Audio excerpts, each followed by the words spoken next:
2023 was a year filled with amazing games of all different genres.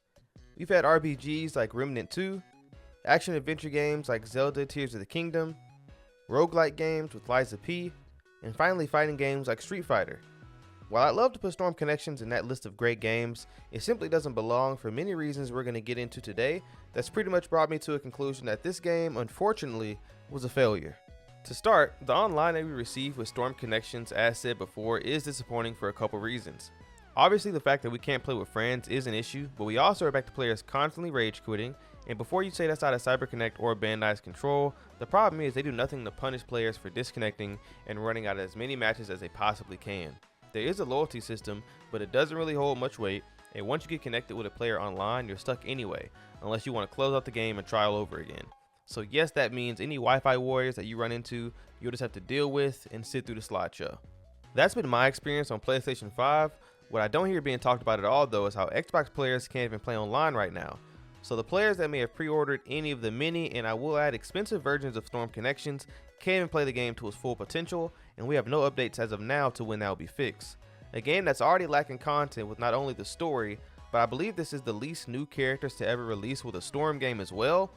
You can't release with these type of issues with your online when you can blow through the entire game story content in one sitting, maybe two at most. So what's really left at this point, especially if you're an Xbox player and your game doesn't even work to a full capacity.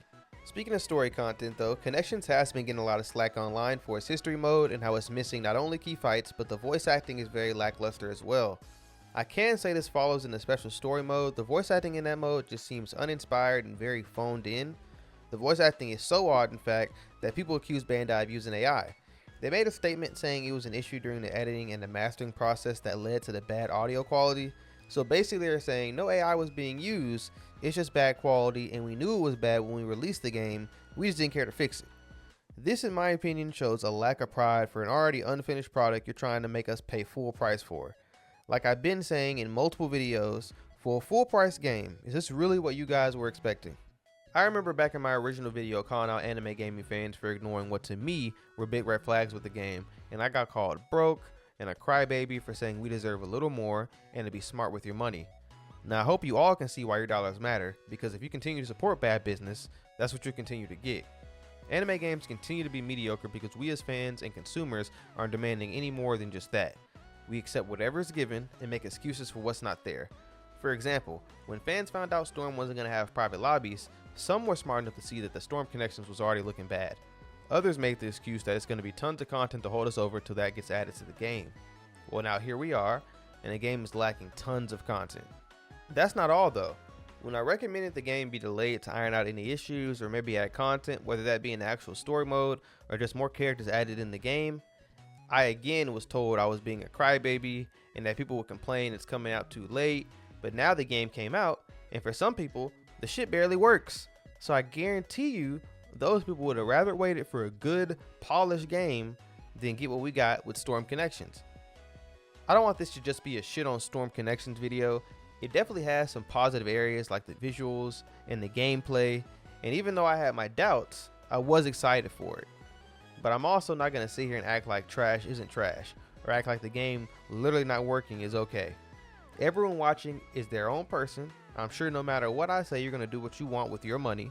Just remember, because I'll continue to say it, if y'all keep supporting games like this that are coming out broken and unfinished, don't be surprised when that trend continues in not only anime games, but other game genres as well. And other game genres are other games that you may enjoy, and really, it's already happening.